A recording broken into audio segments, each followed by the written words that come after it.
A spacecraft from another solar system invades the night sky.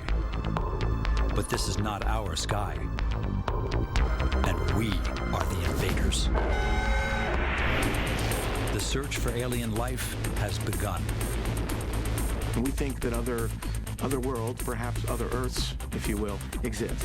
We know of hundreds of other planetary systems right now, and that may be the tip of the iceberg. It isn't conceivable, really, that there would not be life. Is it intelligent? I don't know. That's a whole other issue. Within a few decades, unmanned probes equipped with artificial intelligence may find life on planets beyond our solar system. 2014, that's the magic year. That's the magic year where the terrestrial planet finder goes up into orbit, and its explicit mission is to find evidence of up to perhaps 500 Earth-like planets orbiting other star systems. There is no reason not to think that on some of them, somewhere, you would find multicellular organisms like ourselves. The life we have on Earth must have spontaneously generated itself. It must therefore be possible for life to be generated spontaneously elsewhere in the universe. We now take a simulated journey, scientifically verified by leading experts, to a planet called Darwin 4. The life it supports tests the limits of technology and the intellects of the greatest minds of our generation. Because here on Darwin, life is truly full of surprises.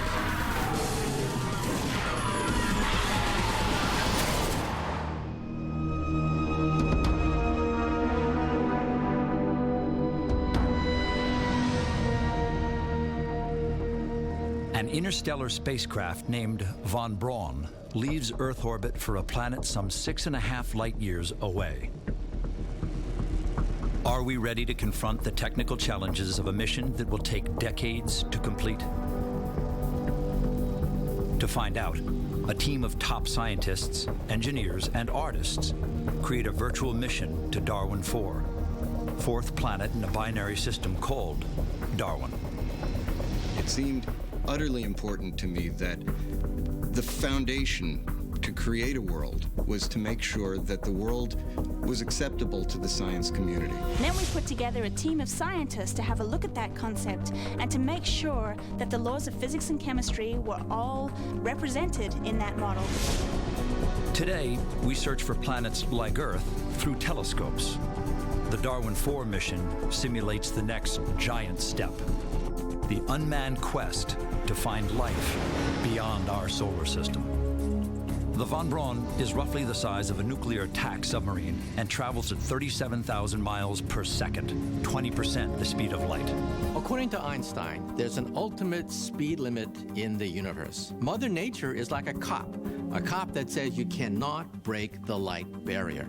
Now, the nearest star is 4 light years away, and Darwin, traveling at 20% the speed of light, will take 42 years to make that journey. The metal composite nose shield that protects the ship is cratered by collisions with space debris accumulated during the 42-year journey to Darwin 4.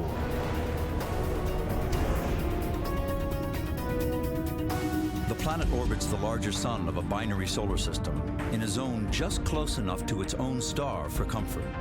A sweet spot astronomers call the Goldilocks zone. Not too close and not too far away, but just at the right distance that the planet can support liquid water on its surface.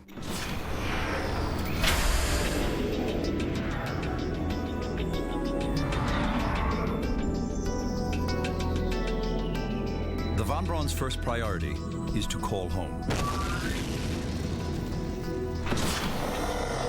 A digital message will be sent through a laser beam, but the limits of time and space impose a roaming charge for long distance.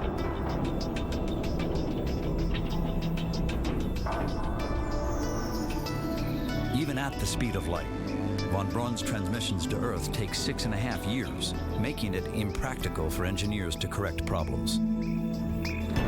So Von Braun and its probes will have to think on their own. The first phase of the mission is to deploy the Darwin Reconnaissance Orbiter, or DRO. It's going to spend months monitoring weather, looking for geology, looking for signs of life. It's going to map the entire planet, and it's going to rotate around the planet, and it's going to give us some detail on the topography. We learned a little bit about the planet via the space-based telescopes that were around our own Earth, but now that we're actually there, we're going to look down and confirm that our guesses were correct. So that when we put these probes down, which can only explore a small fraction of the planet, we get the most out of it. Images surge through the DRO's camera lens. Infrared, radar, and visible light pictures reveal an equatorial mountain range and vast plains swirling with weather systems. Darwin 4 has no oceans, just a small blue sea.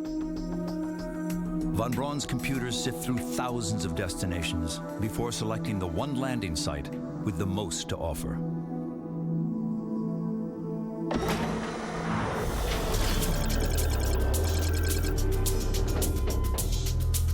The Von Braun launches a probe about the size of a dump truck named Balboa, after the famous explorer.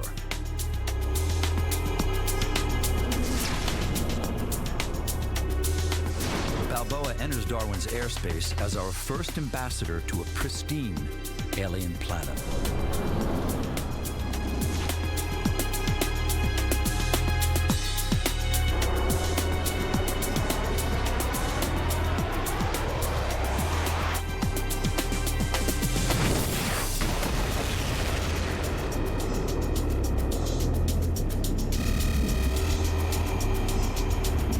The first contact between Earth and Darwin literally falls to pieces.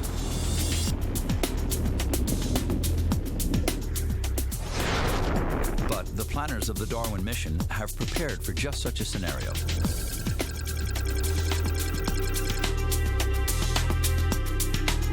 The Von Braun vehicle carries 2 additional probes.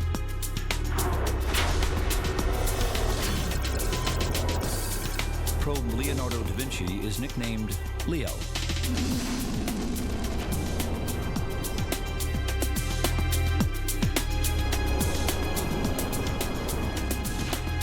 Leo is followed by a twin probe, the Eyes of Newton, aka Ike.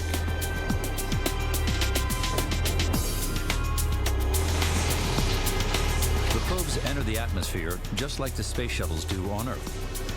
The final approach is a lazy S pattern to burn off excess speed before landing.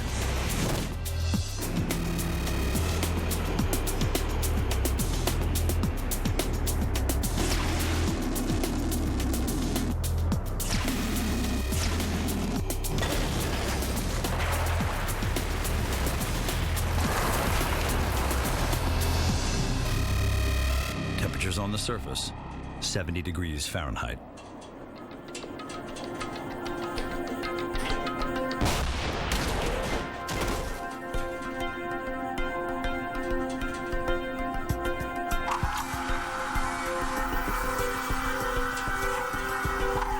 Leo is first to land and emerge from his vehicle. Leo's bird-like head is crammed with sensors.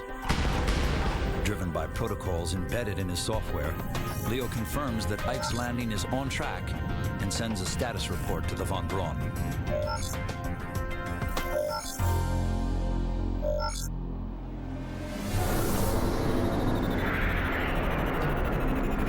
The news that Leo and Ike have landed is beamed to Earth.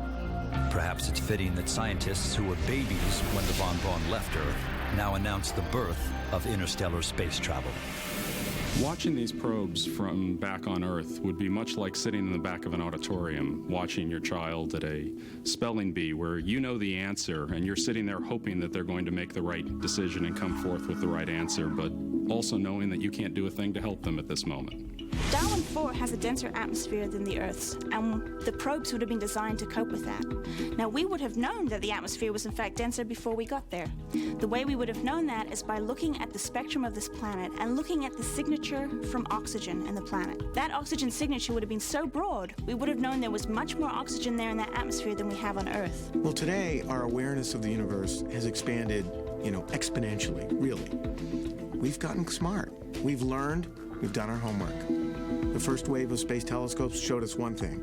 Earth-based telescopes showed us another. Physics, computers, mathematics has come together in a beautiful confluence that has allowed us to recognize what before was unmeasurable. Recently, some astronomers have said, bah, humbug. The conditions for life are extremely rare. For example, you need a large moon to stabilize the orbit of the Earth, or else the Earth tumbles in its orbit. You need a large Jupiter to clean out the comets and meteors of the solar system. You have to have so many Goldilocks zones. The Earth has to be just right for this, just right for that perhaps we are alone. Well, I don't think so.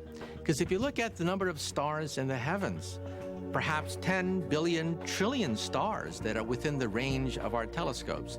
And you realize that perhaps half of them have solar systems around them. And if you play the odds, you come up with the realization that perhaps there are billions of planets in our universe that have conditions that are compatible with life as we know it.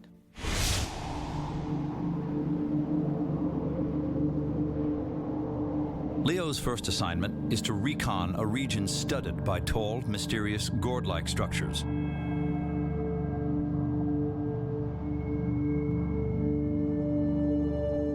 Before he can take them on, he's got to get himself together.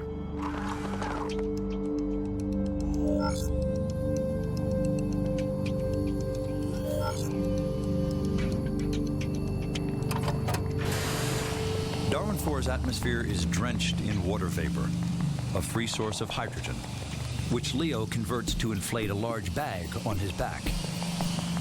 It's covered with photosynthetic solar panels.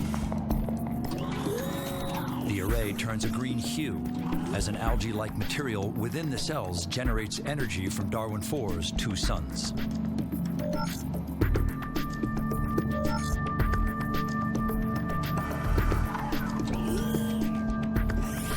Leo's bird-like head contains two sensitive camera eyes. His arms are simulated plastic muscle, tipped with sensors and a manipulator that can pluck a petal off an alien daisy. Thrusters on pivots push him along at a top speed of 30 miles an hour. Leo senses movement in his side-scanning radar.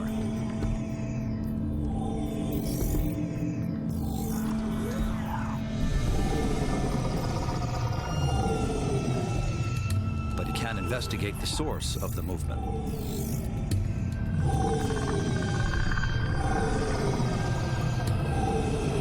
His artificial intelligence isn't programmed for it at this point.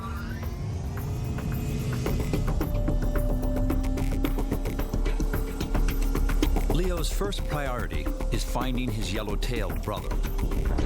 While physically identical, Ike and Leo were created with complementary personalities.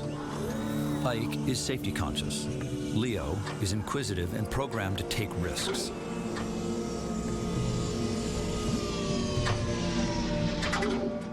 Their artificial IQs are roughly those of 4-year-old children. Their missions can be redirected by the von Braun supercomputers at any time.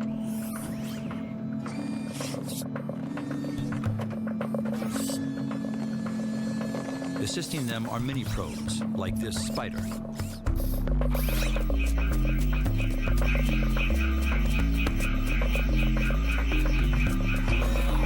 It's designed to explore places too tight or dangerous for Leo and Ike.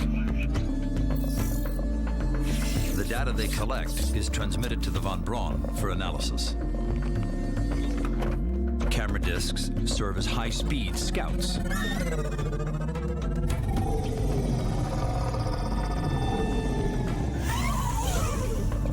The saucers can be retrieved and recharged. Radical changes in Darwin IV's weather could tear the probes to shreds. So Ike and Leo deploy an early warning system. Small weather balloons monitor the atmosphere. It's now time for the last diagnostic check. Should Ike or Leo confront intelligent life, they'll present a calling card in the form of a hologram.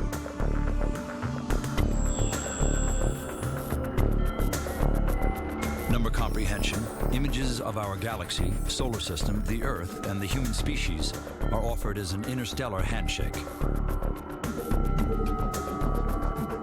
Leo has sensed something again.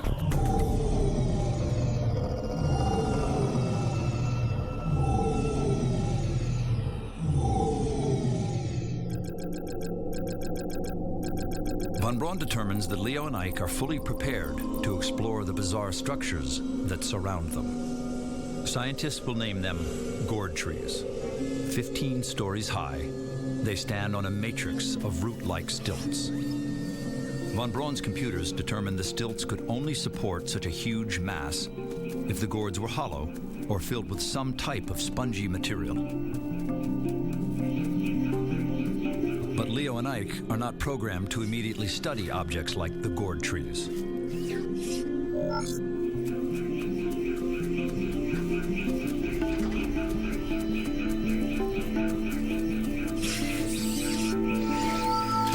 Some astrobiologists predict the only alien life forms we may stumble upon are microorganisms, and the probes are designed to study them. Leo is programmed to search for them in the first puddle of water he finds. A microcosmos of single and multiple cell life forms fill his sensors. But Leo is about to discover that life on Darwin 4 comes in many sizes and many faces.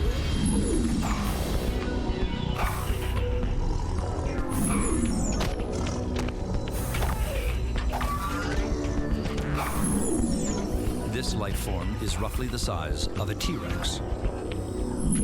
But instead of a roar, it directs a single wave of sonar at Leo and Ike.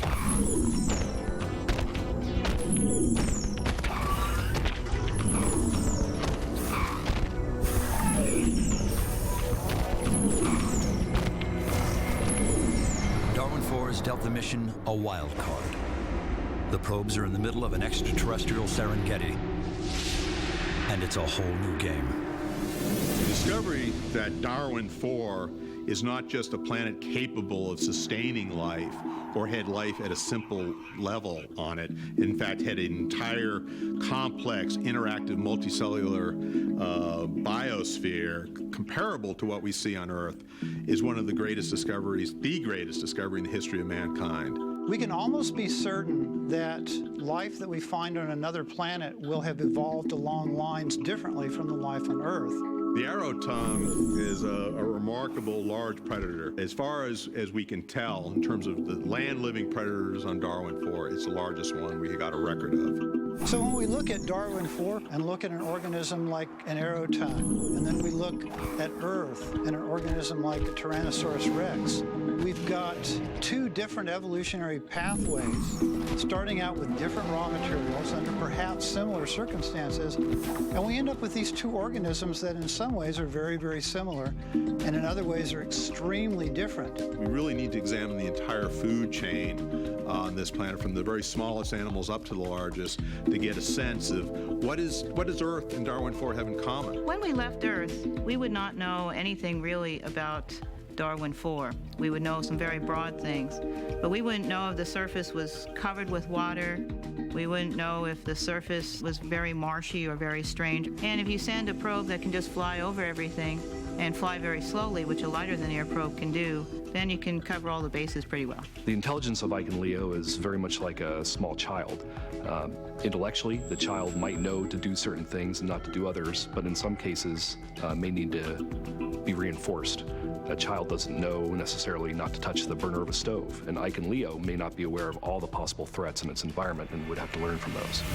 If we realize that there's other life at a higher order of multicellular organization, of even, adaptation to environment, I think that would rock profoundly our boat. And, in one sense, it may actually lead to a greater realization that we have to do more exploring, because our own little backyard is not as isolated and protected as we think it is.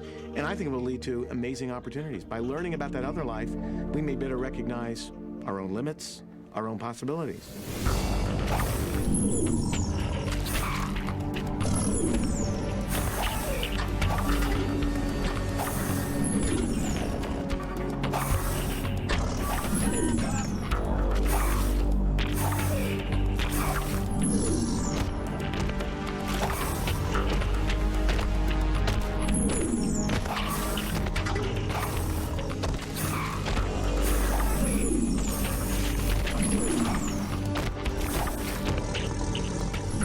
its eyesight may be less evolved than large life on Earth. So using sonar could be a more accurate means of locating objects around it, like Leo and Ike.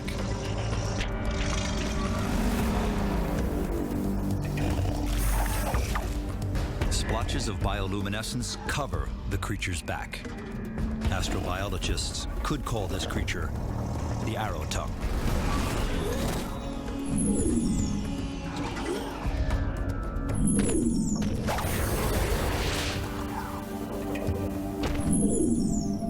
The arrow tongue determines the probes pose no threat and turns its attentions elsewhere.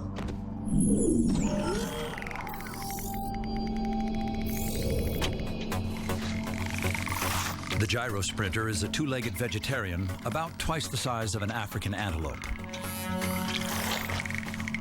Arrow tongue reveals itself as an ambush predator, capable of great bursts of speed. As predator and prey hit speeds of 40 miles per hour, the probes are left in the dust.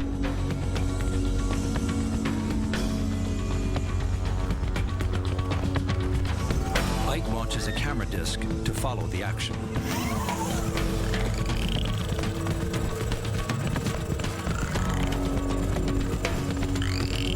The arrow tongue commands the road like a semi-truck.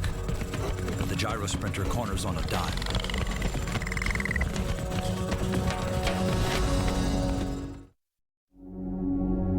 Night falls on Darwin 4.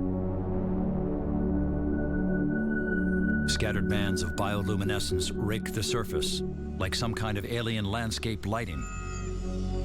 Possibly it's a form of communication on Darwin 4. But Ike and Leo ignore the light show and push on towards their prime objective. Their first priority is to scour the landing site for Balboa, the lost probe, to confirm its fate.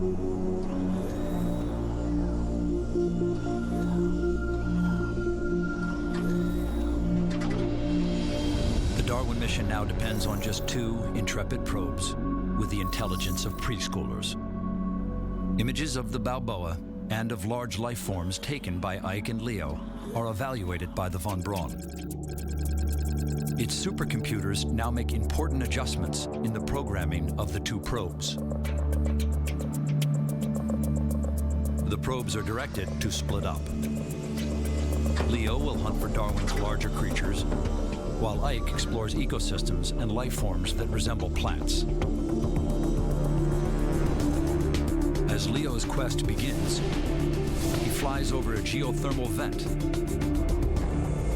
Here, he'll top off his gas bag with some hydrogen from the mist.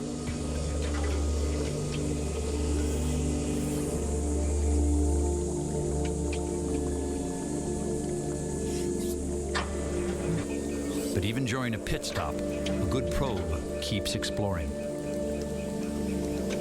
Life on Darwin 4 never stops either.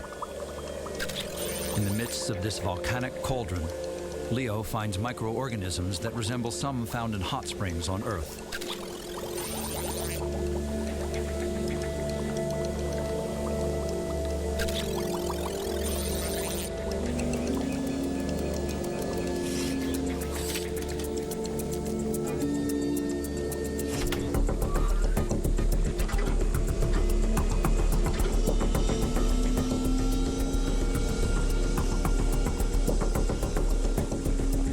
As Leo looks for big game, his twin probe, Ike, explores a small, isolated forest.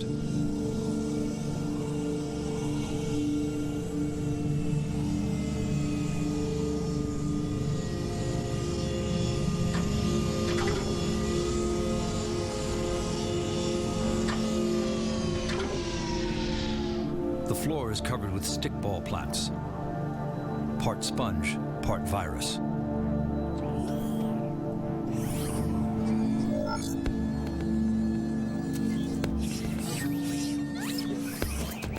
Giant molds called Darwin tomatoes rise from the dense soil.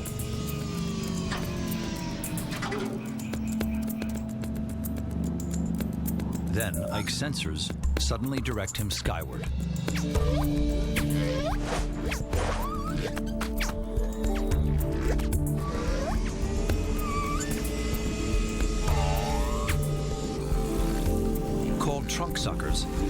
cling to these plaquebark trees, sucking nourishment from the nutrient-rich layers just beneath the tough outer shingles.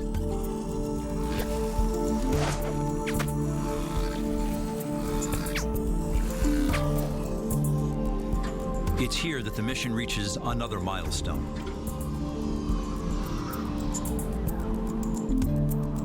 After seeing life everywhere, Ike gets his first glimpse of death on Darwin 4. But death from what?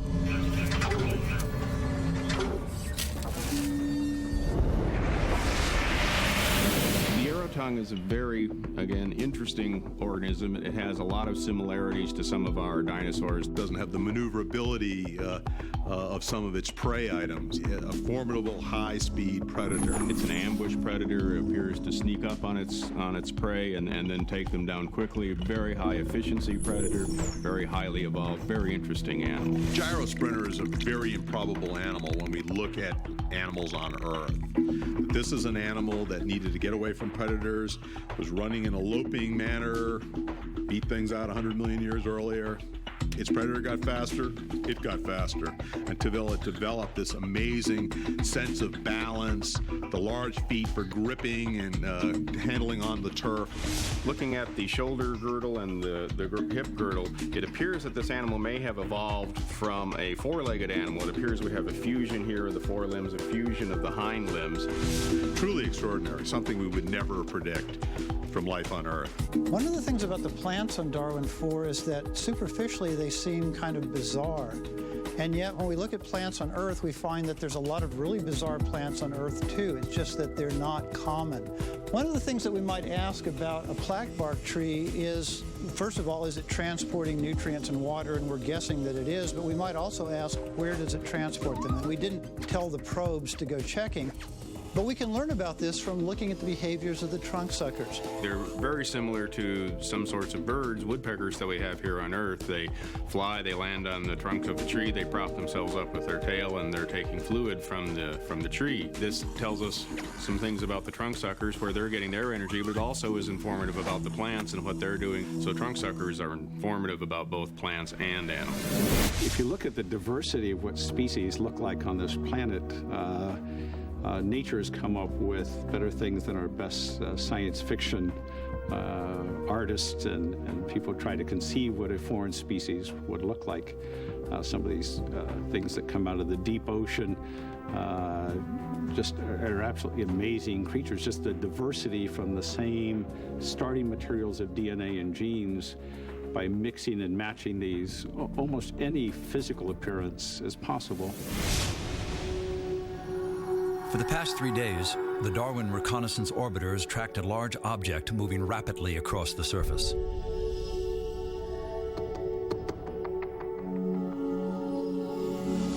Leo has been ordered to investigate what mission scientists call an object of interest.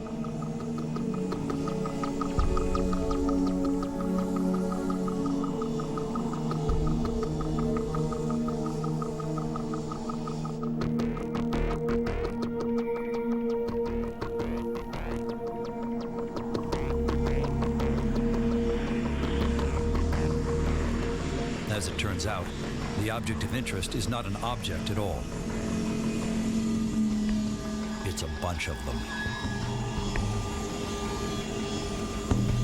Leo locks onto a herd of creatures called unks.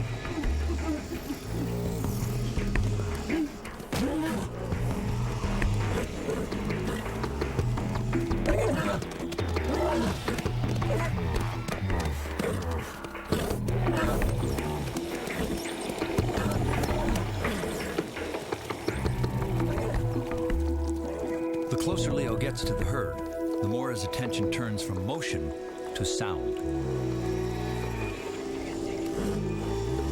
Unks have nostrils and lungs, but they also inflate secondary air sacs on both sides of their bodies.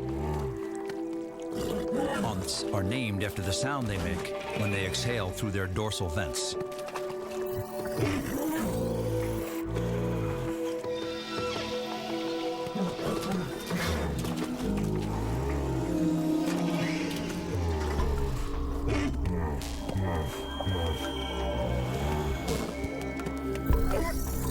like buffaloes on Earth, the Unths are competitive, possibly fighting for domination of the herd.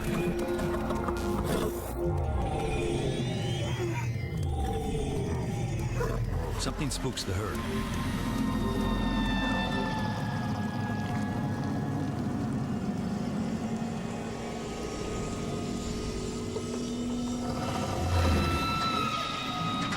Leo senses movement nearby but can't get a fix. His sensors are simultaneously scanning in all directions, looking for the strongest signal. The newest input comes through Leo's microphones.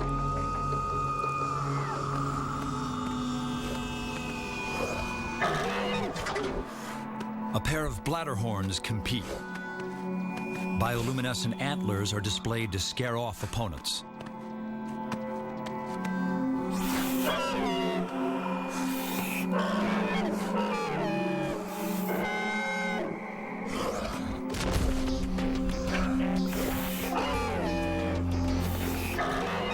The racket from this jewel might have spooked the Unths.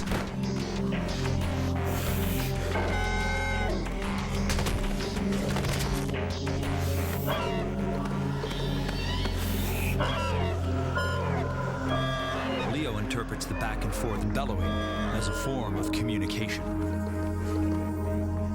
Perhaps this alien grump is smarter than it looks. Leo deploys the Earth communication screen. Like a greeting card, it's the best hello we can offer.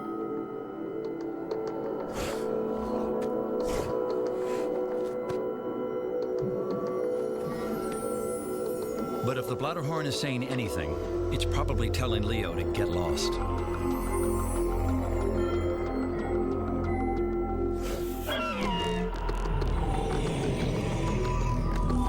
The bladderhorn cuts and runs as Leo's sensors detect another disturbance.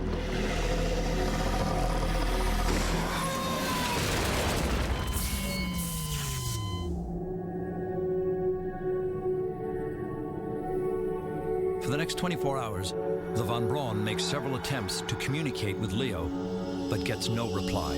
A grim dispatch rides a laser beam to Earth. Probe Da Vinci has gone offline. Cause unknown. Ike and Leo's programming would be different so that they would respond differently. You have a chance of one of them responding in a situation that may not be the best response to that situation, may put the probe in danger. By having the two probes carry separate software, you have a chance to have one survive where another one might fail. The Unths are interesting in that they occur in herds or groups.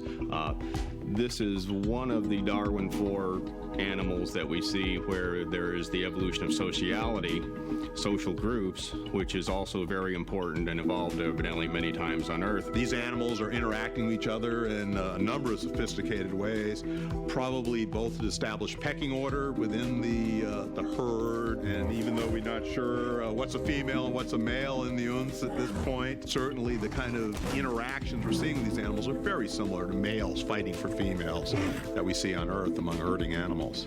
The bladderhorn is a very interesting animal for a variety of reasons. One thing that's a bit unexpected is that the bladderhorn is the only animal we've seen so far that in fact appears to use sound as a major means of communication. It's taking some of the features we would expect to see, that is, display features that would be used in competition. We see these animals interacting front to front. Probably these horns with the bladders are fundamental in the way they interact with each other. When we do make contact with an intelligent life form, they may be descended from predators. Take a look at our animal kingdom.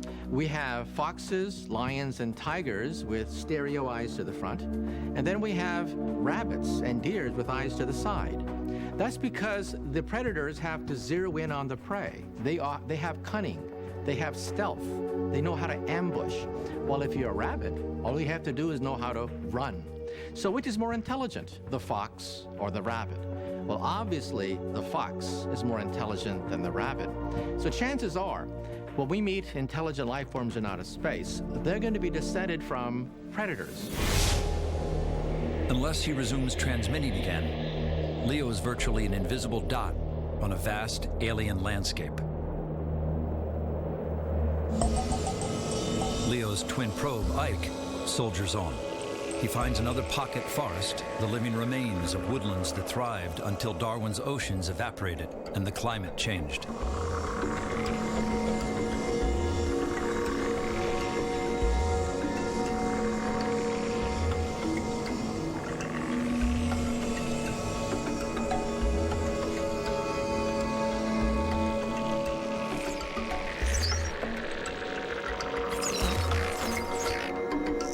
As Ike begins to scan the trees, his sensors pick up something new, lurking on a high branch of a plaquebark tree.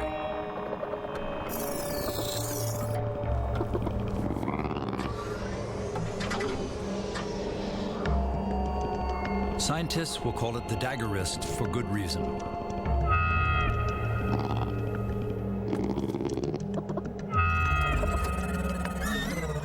When Ike launches a camera disc, the dagger wrist is not interested in posing.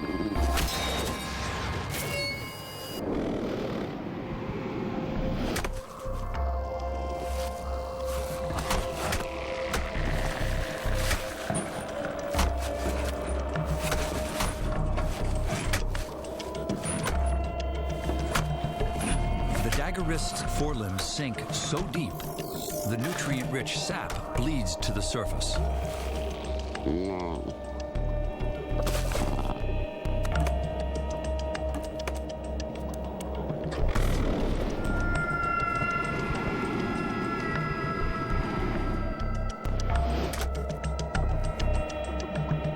Ike's not programmed to approach something this aggressive. That was Leo's job.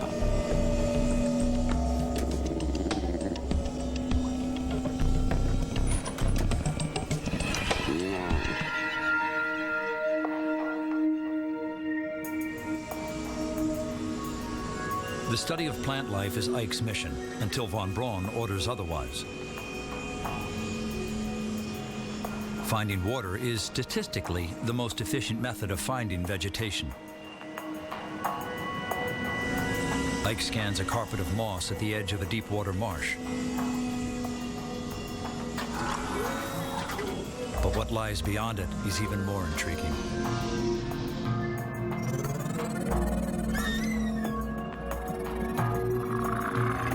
Ike surveys 3 odd mounds covered with saplings. But appearances are deceiving on Darwin 4.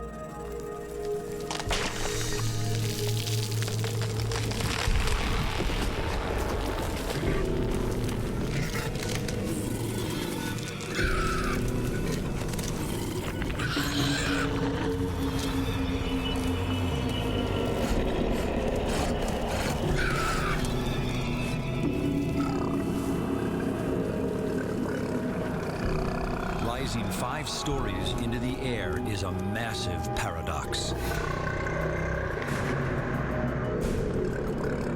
The Groveback. Grovebacks bury themselves alive for long periods of time. They're not hibernating, they're feeding. Grovebacks absorb nutrients from the soil through the skin of their underbodies. When the ground's depleted, they move on in search of new feeding areas. Groves of trees sprout from these immense creatures. The groveback provides them water from its spongy tissue. The trees inject sugars into the groveback. Just enough juice to jumpstart these titanic walkabouts on Darwin 4.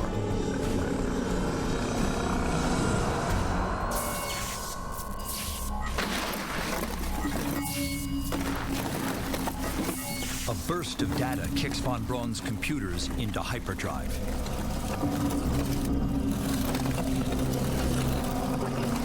Ike's brother Leo has come back online. If Ike or Leo were to come back, after having gone offline, the first thing you'd want to know is why. They'd need to send you some information. What caused the reboot? Anything they could tell you, as well as, if possible, have saved some data from just before the problem so that you'd be able to see what was going on when the problem occurred, and then their response to it so that you could start trying to figure out what had happened. The growback is the most massive animal that we have a record of on Darwin 4. Its tremendous size supports my own theory that I've put together on these animals, and I think shared by some other scientists. They have a much lower body density. The size of our growback far exceeds the mass of any of our dinosaurs that we have records of living on Earth. My first impression on the dagger wrist is that this is a very large praying mantis. It has a limb configuration that is reminiscent of the forelimbs of a praying mantis, although the dagger wrist uses them to climb trees, which was very interesting. Moving by gliding is very interesting. This is a rather large animal. The membranes involved in producing the lift for the gliding appear rather small. We have to remember that the gravity on Darwin 4 is less than Earth, and we also have to remember we're gliding through a thicker atmosphere, so the dynamics are going to be different. People ask me all the time, why should we care about discovering new things if it isn't applicable to us? If it doesn't put food on the table or gas in the car, why should we care? And all I can say is that, if you're not curious enough to want to know the answer to anything we can discover, then you're not human. Next, Ike solves a gruesome mystery in the forest, and the wide wings of aerial hunters cast their shadows across Darwin 4. The Von Braun has picked up a signal from the lost probe, Leo. Ike is sent on a mission to find his twin, but his search has barely begun when Ike encounters a pair of Darwin 4's greatest predators on this alien planet. I think statistics would say life is a cosmic imperative. I personally believe, from all the observations that NASA has offered humanity for the last 50 years, suggests that the environments could be there. We now recognize potential habitats on Mars today that you could insert Earth life into and have it potentially be sustained. This is amazing. 25 years ago, we might not have said that. And then the question is, why don't we see it all around us? And I think that begs the bigger question, do we really know what we see all around us? We are just taking those baby steps into that cosmic ocean with a few elegant robots and a few human voyages. We've barely left the cradle.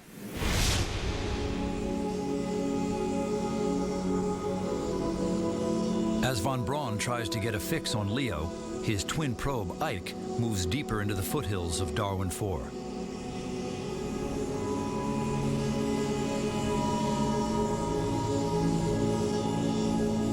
Like groves of pine on Earth, the pocket forests of Darwin 4 are covered with colonies of passive organisms that feed on the moist, spongy floor. As Ike continues to explore, the Darwin Reconnaissance Orbiter detects a sudden atmospheric disturbance. While Ike's sensors clock the wind at only 30 miles per hour, the super-dense atmosphere gives it the kinetic punch of a young hurricane. Ike has no choice but to head for the ceiling to get out of the storm.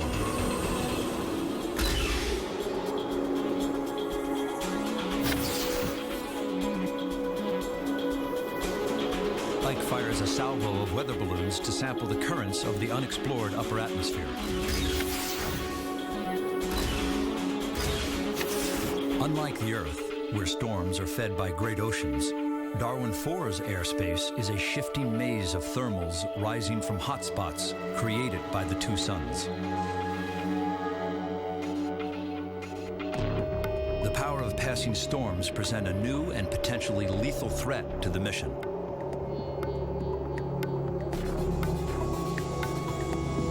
Ike is little more than a fragile sack of hydrogen on a planet where even the weather seems predatory.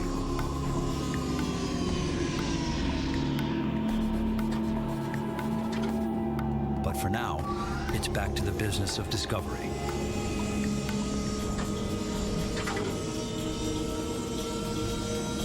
Ike's motion sensors pick up activity within the grove.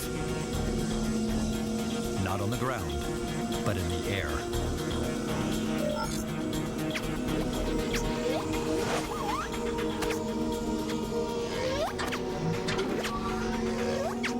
The link between a deadly hunter, its prey, and the blackbark tree suddenly unfolds. The dark king of the pocket forest fills in the missing pieces of a predatory puzzle.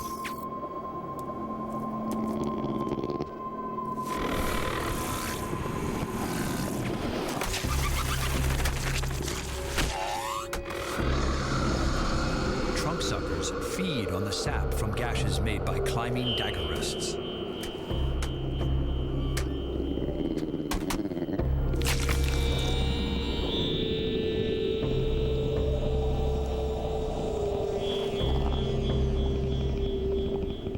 Ike's data confirms that dagger wrists extract the pre-digested material from the corpses of their prey. A gruesome but energy-efficient survival strategy on Darwin 4. The weather on Darwin 4 is puzzling. 130 days have passed since Ike began his survey, and never once has it rained.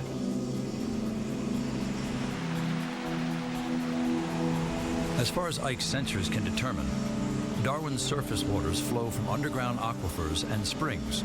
That might explain why forests can only exist in small pockets.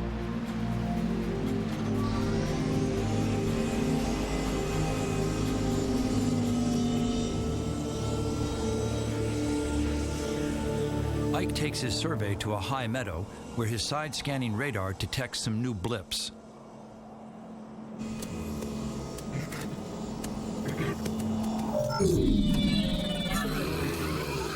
A sonar ping throws a herd of literalopes into a paddock. Like the arrow tongue, these aerial killers hunt with sonar.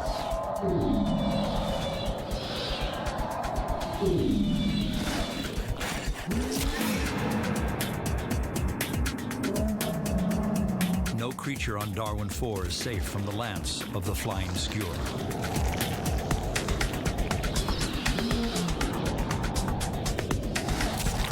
Itself is hollow and as strong as titanium. Running through its center is a razor-spiked tongue that bores through the toughest hide. Helpless prey are killed and drained of fluids.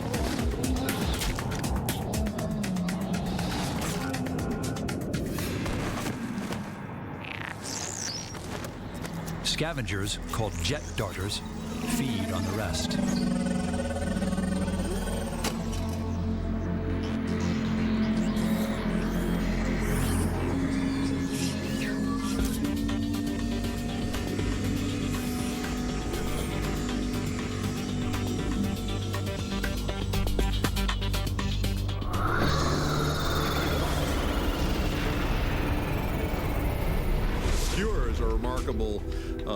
A large animal for flight, and the fact that they're not using their wings or aerofoils in order to fly. They seem to be jet propulsed. Using the skewer to impact a prey item and then lift it is highly unexpected. The forces involved there are tremendous. In a flying animal, if you suddenly attach all that weight on the front, that shifts the center of balance of the animal, which is very critical for flying, which is almost certainly why they almost go straight up after they impale a prey item, because the center of gravity, the center of weight for the animal is shifted so far forward. Dropping of the prey item and having another one swoop it and catch it in the air is again very unusual. Kind of reminded me of what we see when we throw large hunks of fish up to frigate birds when you're out fishing, the way they fight and interact for it. We'd want to know, is there competition here, or is this cooperative behavior? Are these related individuals? All sorts of interesting questions about skewers. One piece of evidence that suggests the probability of primitive forms of life appearing may be reasonably high is that life seems to have appeared on Earth shortly after the Earth cooled sufficiently for life to be possible. If life was very unlikely, One might have expected life not to have appeared until late in the 10 billion years or so that the Earth has to live.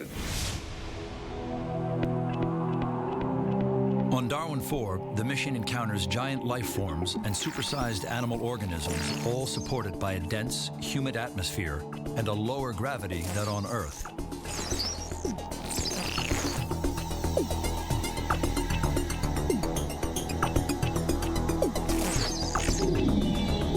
Ruling the skies are falcon-like predators called skewers. Aerial life forms that travel and hunt in pairs. Skewers maneuver by changing the shape of their 50-foot wingspans. But it's not their wings that actually propel them. Skewers create methane gas internally and combust it in 4 jet-like pods.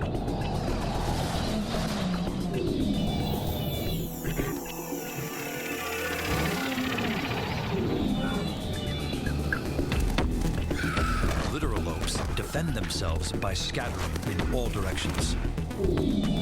Skewers are forced to choose only one target.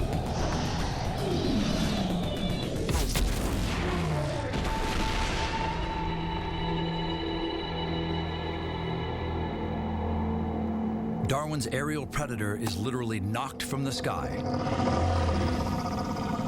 But by what?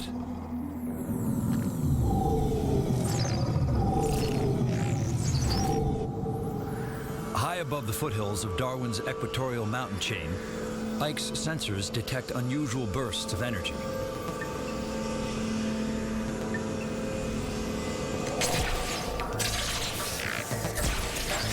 A swarm of scavengers called jet darters stray into a kill zone.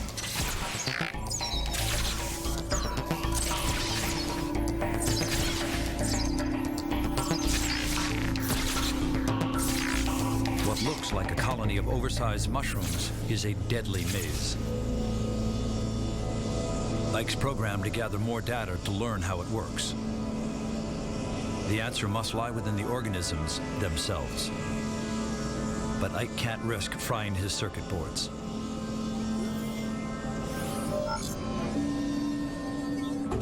A mini probe is the only expendable option. The crawler will look for the power source from below.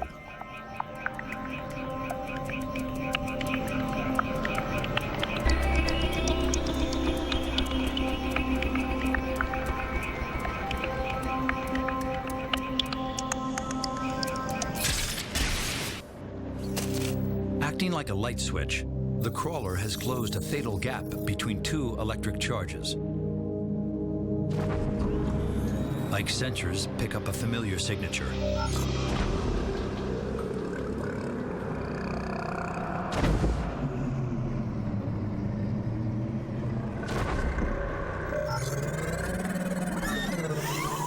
Just walking on Darwin 4 is a hazardous undertaking.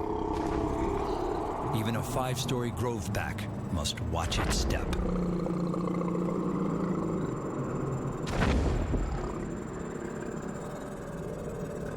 A colony of beach quills launch an assault on a careless groveback.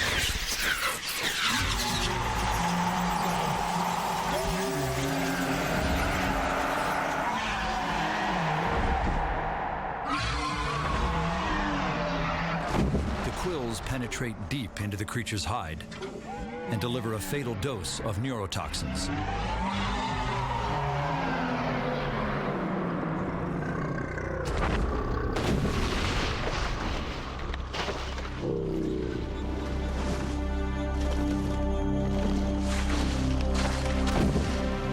The beach quills consume the groveback alive.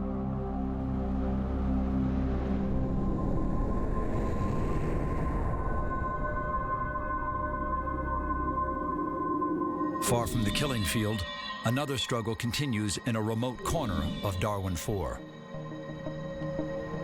Leo has no fix on his location. To find his position, he must launch a camera disc to clue in to his surroundings.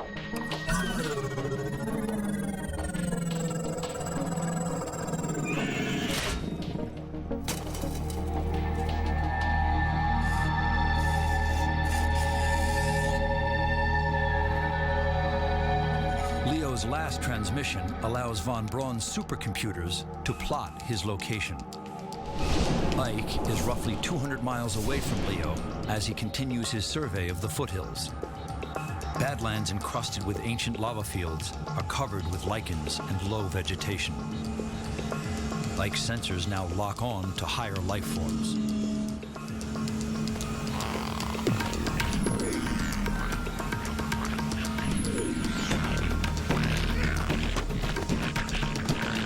Like alien ghosts, they seem to come from everywhere. But these nimble creatures all follow the same scent.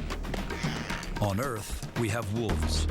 On Darwin 4, they're called prongheads.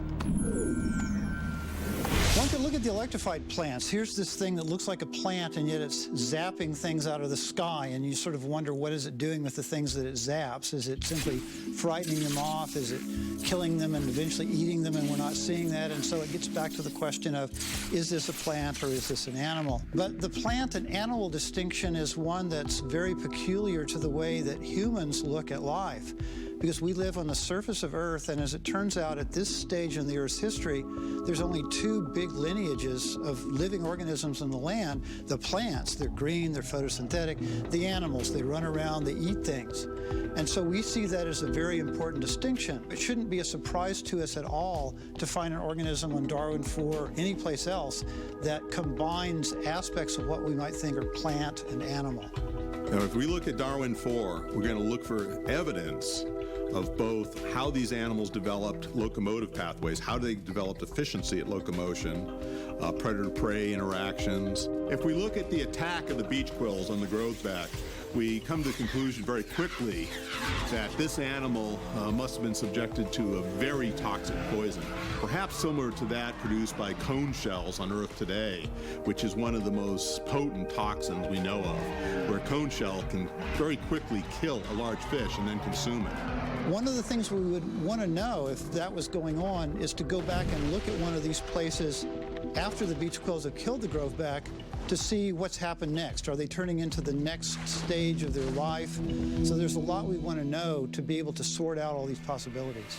Life forms, when we go to another planet and looking for life forms, I think the first thing we need to do is have a definition of what a life form is. We certainly have a definition, or we have a number of definitions of what people would like to think life forms are based on Earth, based on what we have here on Earth. There may be life forms composed of many other molecules that don't exist here on Earth, but before we can actually call something a life form, we have to have a definition of what it is.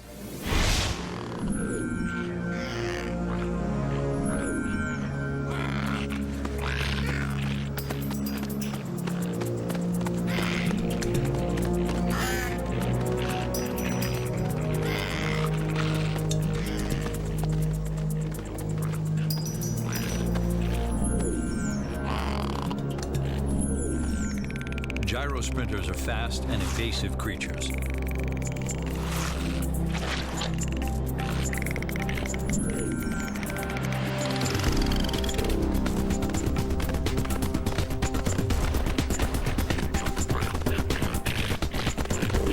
But prongheads know how to run interception.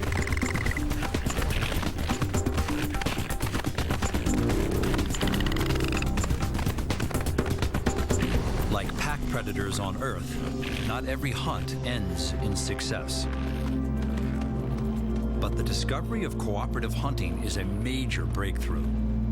The inhabitants of Darwin 4 are more evolved than anticipated. Artificial intelligence computers on the von Braun have decided to do something about Leo. As a result, the protocols that control Ike's behavior are reprioritized.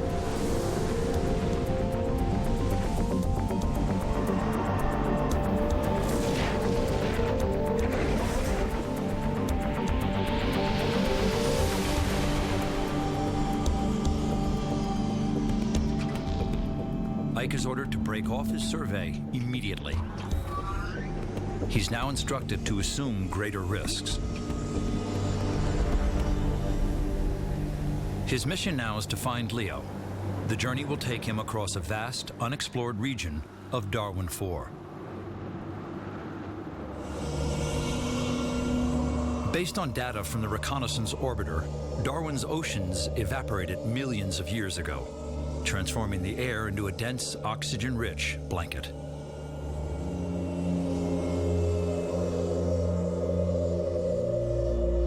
When the oceans vanished, they left behind a badland of twisted spires.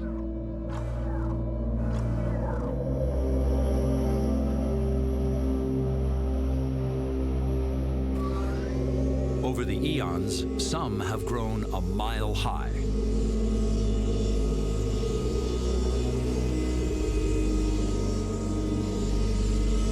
The spires are the accumulated remains of billions of tons of ocean salts and minerals.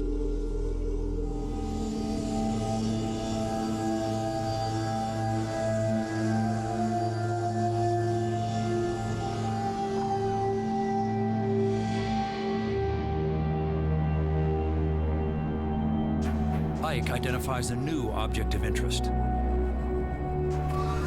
like nothing yet seen on Darwin 4.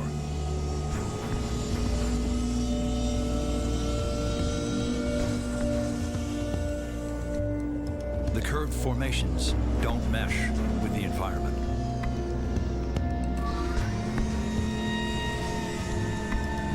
Perhaps they were made by some creature yet to be discovered.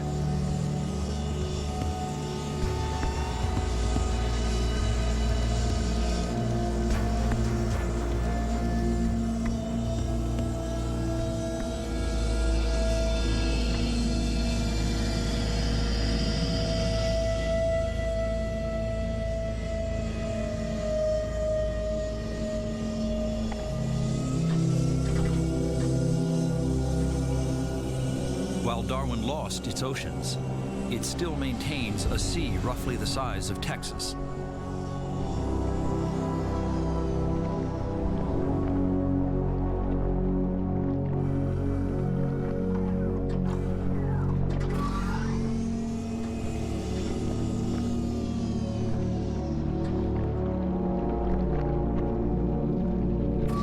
But what looked like water from space doesn't hold up under closer examination.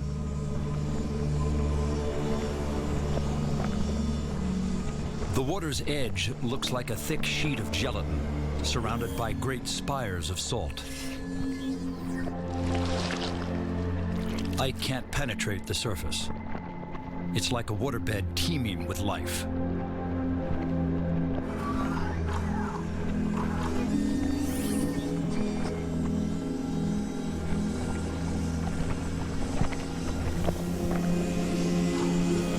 What looks like a sea is actually a vast colony, a matrix of symbiotic life forms.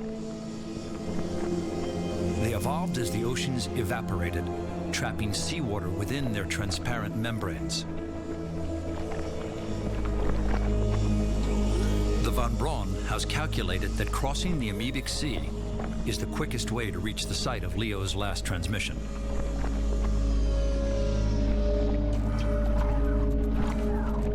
But halfway there, Ike spots a radical change in the surface texture.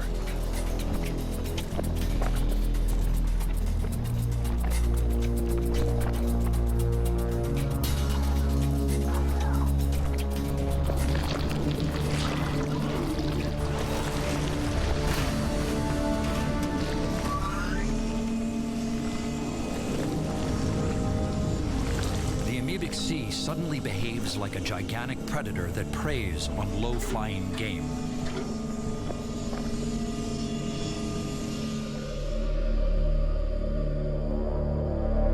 The Darwin Reconnaissance Orbiter issues a sudden storm alert.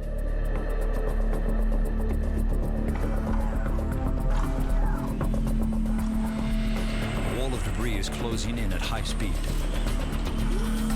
Ike's one chance to survive may already be out of reach.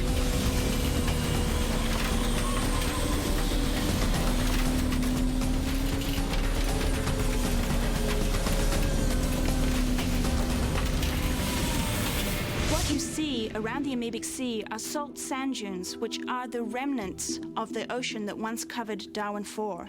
As that ocean receded, what happened was extremely ingenious. The life in that ocean developed its own seal to protect the loss of the last piece of the ocean. And that life-covered remnant of the ocean is what is the Amoebic Sea. Darwin 4 is a planet that doesn't have a lot of water. Whereas here on the Earth, we have a lot of water vapor available to drive storms. And the water has a special property of being able to store and release energy. So that's how we drive the storms on the Earth. On Darwin 4, though, with little water, you end up instead with storms being driven by temperature differences. So those incredible storms we see over the Amoebic Sea are driven by differences in temperature that occur between differences in absorption of sunlight between the salt dunes and the darkness of the sea. The behavior we see with the prongheads is very reminiscent of what we see with a wolf pack, in that you have animals flanking out in different areas, going very slow, and then certainly kind of corralling the prey into one spot where they can finish it off. It is very suggestive of a coordinated hunting strategy. In terms of pack hunting, there needs to be greater intelligence to coordinate a pack hunting behavior such as we see in wolves, or we predict might have happened among the dromaeosaurs or raptor dinosaurs. You have to have a fairly large brain capacity. However, these are still instinctive behaviors in these organisms. After all is said and done, I would hope that when we discover life in outer space, what we take with us is the fact that life is precious. Life is so precious. It took billions of years of a complex series of accidents to create life on the planet Earth. We have great oceans, liquid water oceans, perhaps the most precious substance in the universe, liquid water, and what do we do with it? We pollute it. We dump all our garbage in the liquid oceans. So I would hope that we come away with our understanding, realizing how precious it is that we exist, how precious it is that life can form and grow, and that we have to protect it. A perfect storm strikes Darwin 4, and Ike meets the awesome monarchs of the Amoebic Sea. Next. The largest denizens of Darwin 4 guide Ike from danger on the alien planet. Single cell life is the key event in evolution, in my view. There certainly wouldn't be any macro life on Darwin or any other planet if it didn't start with single cell life. So if we didn't start with microorganisms, single cells that eventually worked in colonies and then worked out to form networks, and eventually multicellular organisms, there would be no larger life that would be visible to the eye. There's a commonality of life that we build from these same building blocks, but we put great emphasis because of our visual acuity on how things look and if they look different or not. We put much more significance on that than if they have radically different metabolism.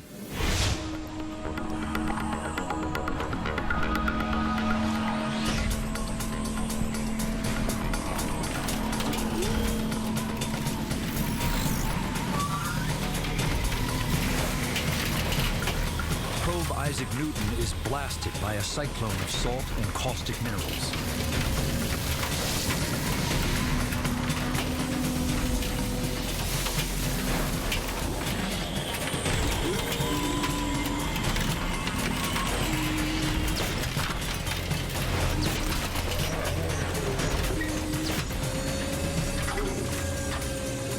Ike could have run from the storm by rising above it.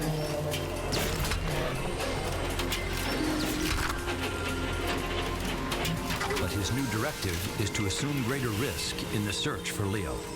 Crossing the Amoebic Sea is the shortest path.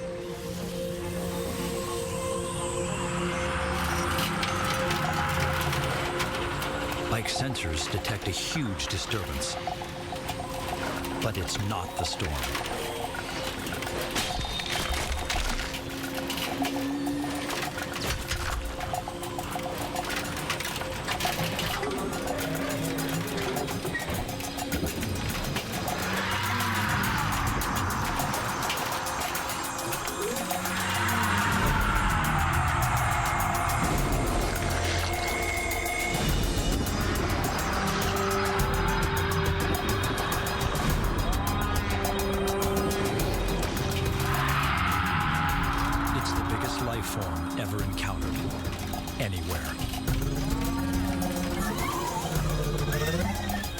The sea strider is 7 stories tall.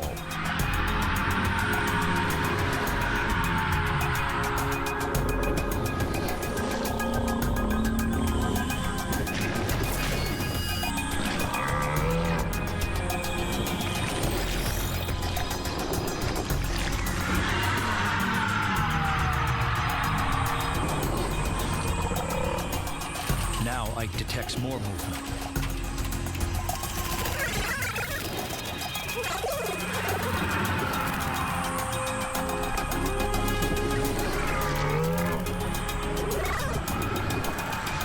The flyers seem to orbit the strider, attracted to an energy source just beneath its mouthless head.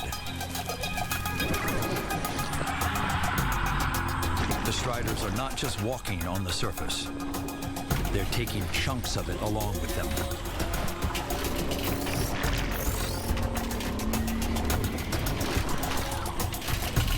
The storm ends as suddenly as it began.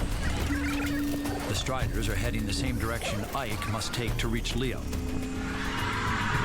So Ike will tag along and gather data on the alien giants. Astrobiologists could find that the striders eat from mouths at the bottom of their giant feet, trudging back and forth across the sea on a movable feast.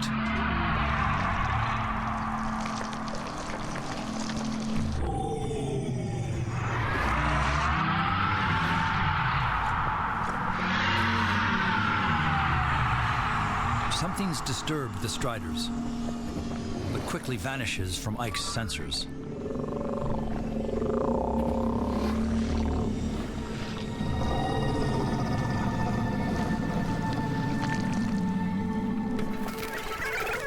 The flyers are nymph-like young of the sea striders.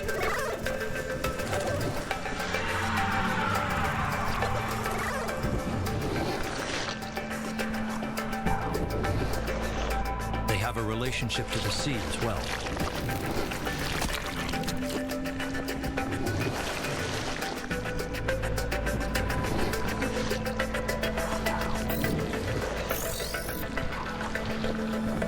The far shore is finally in sight. Here, the peaceful giants of Darwin 4 make a U-turn.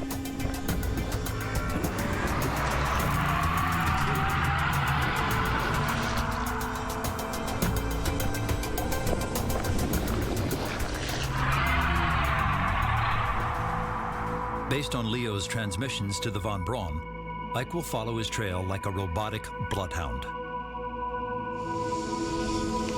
Within hours, Ike nears one of Leo's last reported locations.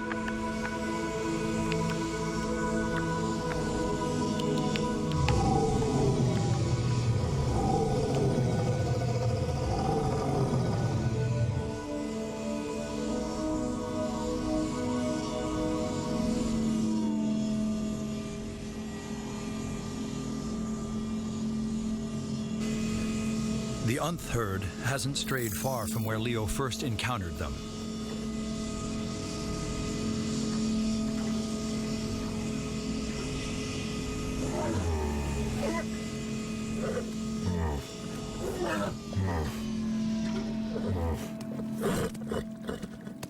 An adult makes ruts in the ground.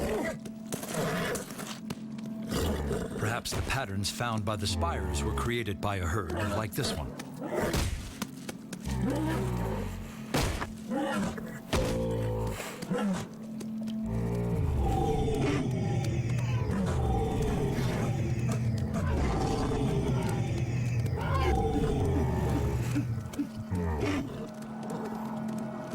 Ike spots a metallic glint that could only come from Leo.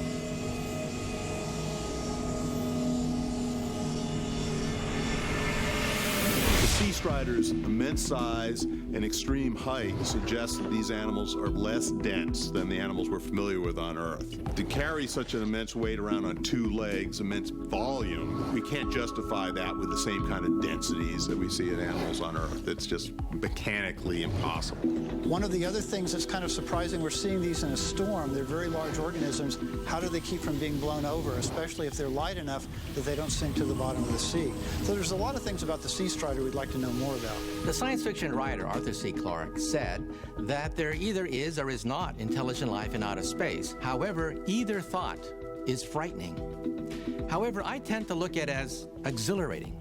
I tend to believe that when we make contact with another intelligent life form, we will perhaps have a tremendous bonanza of scientific information, so much cultural exchange that will be involved. As a scientist, I look forward to the day when we make contact with other intelligent life forms in the universe.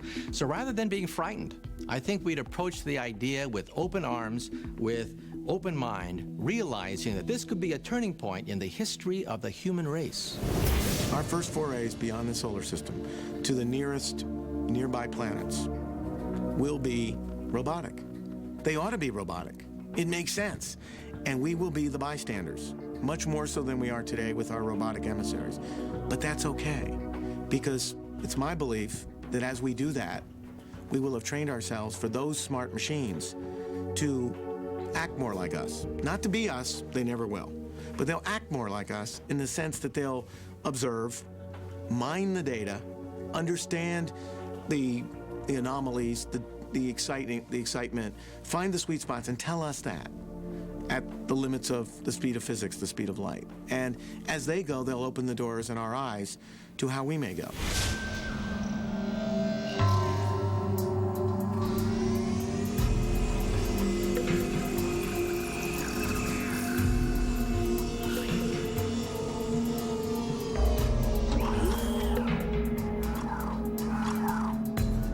It's not the camera disc that stumps Ike's computer.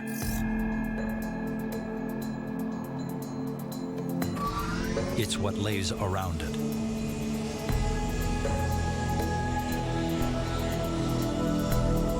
Ike is unable to determine if something actually built this site.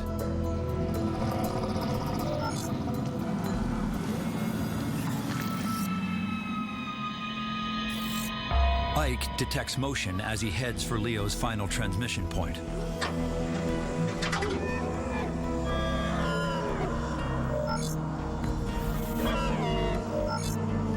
The Bladderhorn still defends the same piece of turf.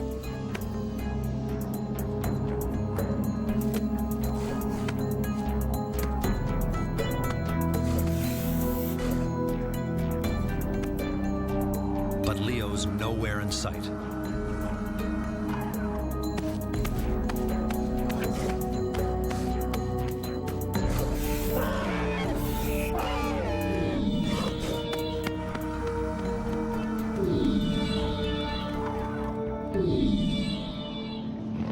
There's no place to run and no time to hide from Darwin's deadliest predator. The probe is not equipped to evade predators like the skua.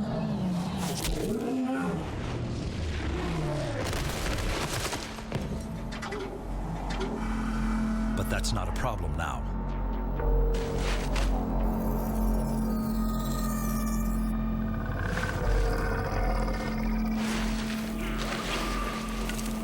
Ike's sensors pick up a new life form. And he follows the signal.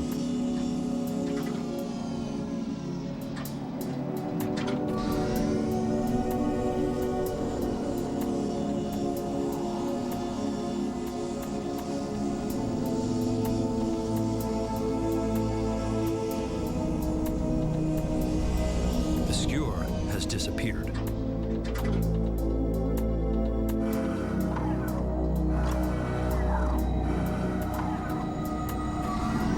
The trail ends at the base of a steep mountain face.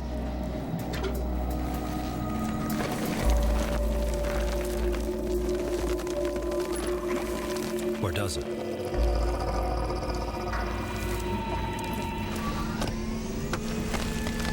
Whatever killed the skua has managed to lift all 50 feet of it up a sheer cliff.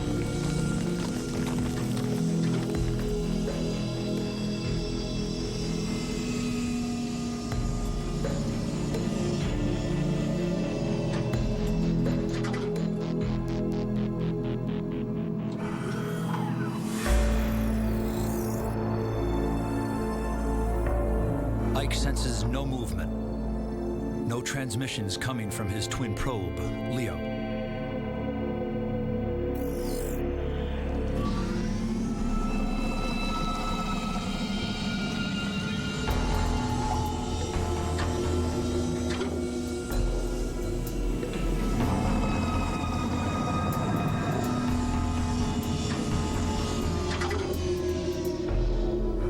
Ike senses movement all around him.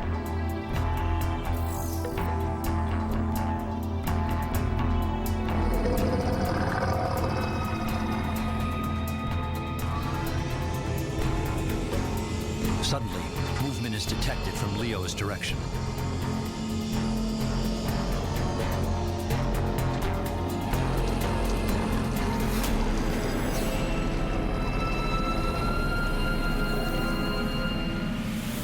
Seeing life itself on another planet would be the most breathtaking emotional charge that a scientist could ever possibly have. Life on Earth could have turned out very, very different, except for specific events that were sort of random in nature.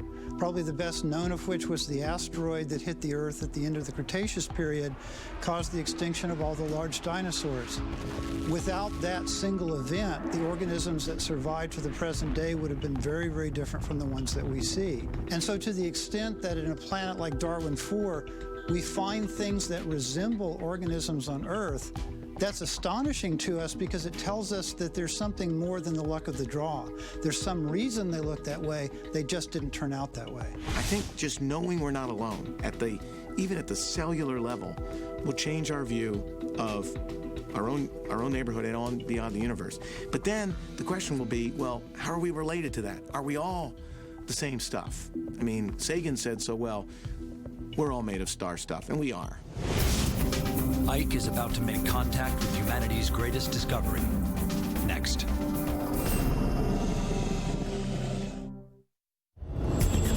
On the alien planet, Ike attempts to communicate with life forms that seem intelligent.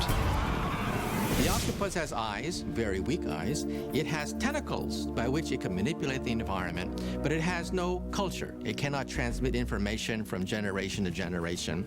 But if you could breed the octopus for millions of years, perhaps you could breed octopus with the capability of speech, the capability of handing down information, and perhaps even another race of intelligent beings on the planet Earth. So the bottom line is, why should an alien life form look just like us?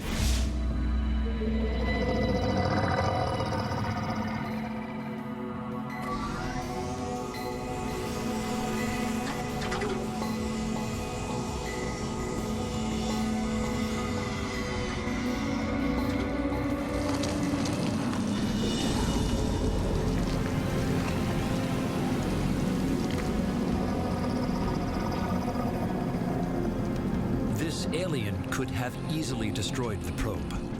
Instead, it waits for Ike to make the next move.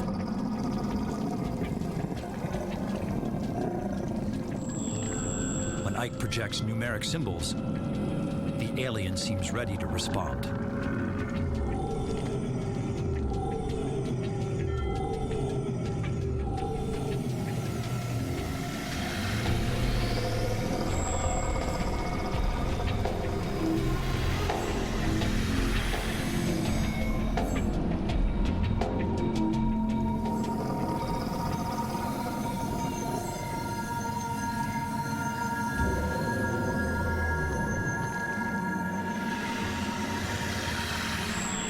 Part 1 is a test to determine if this alien creature can conceptualize and is therefore intelligent. Ike flashes 3 symbols.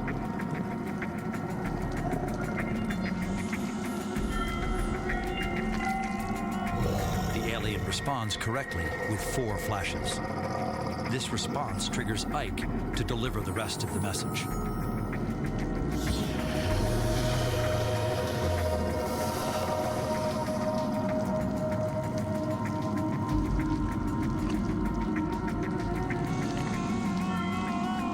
When a third creature closes in, Ike launches a camera disc to assess the threat.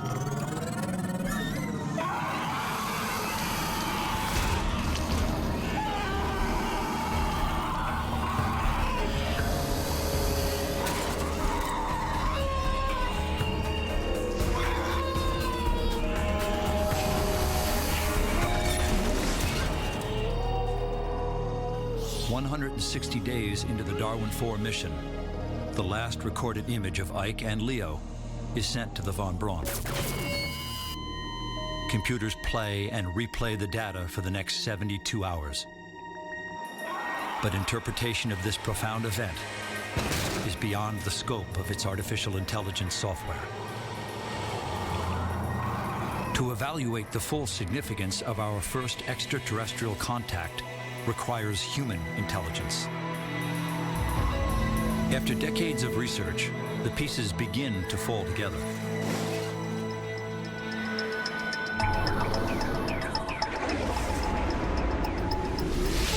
Scientists call the creatures Eosapiens, life forms with intelligence possibly similar to that of early man. Eosapiens appear to be highly mobile and airborne. They navigate with organic thrusters and a large, delicate bag of methane for lift. The Eosapiens may see the camera disc launched by the probes as threats. This misunderstanding may have triggered the destruction of Leo.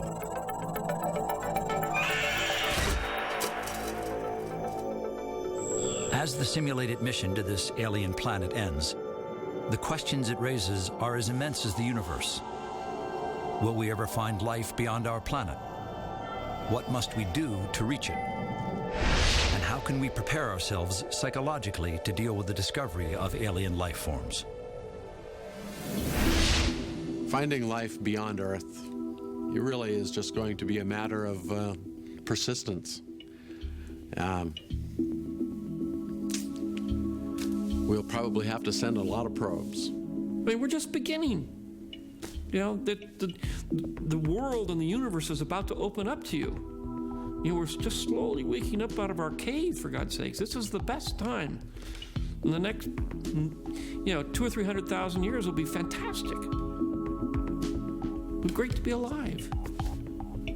I think discovering life on another planet might be one of the most fantastic things for humans. If we want to find advanced intelligent life, our best bet is to listen for radio signals, like the SETI project. Interstellar distances are too large for us to travel to more than the closest stars. If we want to explore the galaxy, so we'd better send robots, but we may not live long enough to hear back from them. If we find life on another planet, we're going to, first of all, know that we're not the center of the universe anymore. I think it's important that we understand our place in the universe. I think it's terribly important that in so doing, we come full circle to respect the world that we're on and to understand the distances and what the universe is all about. We will know that if the conditions for life are present, then life can arise at multiple sites in the universe, and that we now live in a living universe that we're ready to explore. I think the revolution that science is giving us as we look at our solar system and the accessible universe will continue to unfold. When we get the next generation telescopes up there, we will not only see indirect evidence of other Earths, but we'll see the earlier time of the universe and have better abilities to understand how the universe, the galaxies that populate it came to be. You have seen nothing yet, because it's only going to get better. And that zone, that gap between science fiction and science fact is just going to come together. And, I've never met a science fact that couldn't be seen as interesting as some of the best of science fiction. And I think we're going to see that zone blurring together as we continue the quest for life. Thomas Huxley, the great biologist in the last century, said that perhaps one of the noblest achievements of science and philosophy is to discover our true role in the universe. Who are we? Where do we fit in the larger scheme of things? That, he thought, was the central question unifying philosophy, science, and art. And today, I think we may be able to answer that question because we are on the verge of perhaps the greatest breakthrough in the history of science, and that is the discovery of other life forms in space.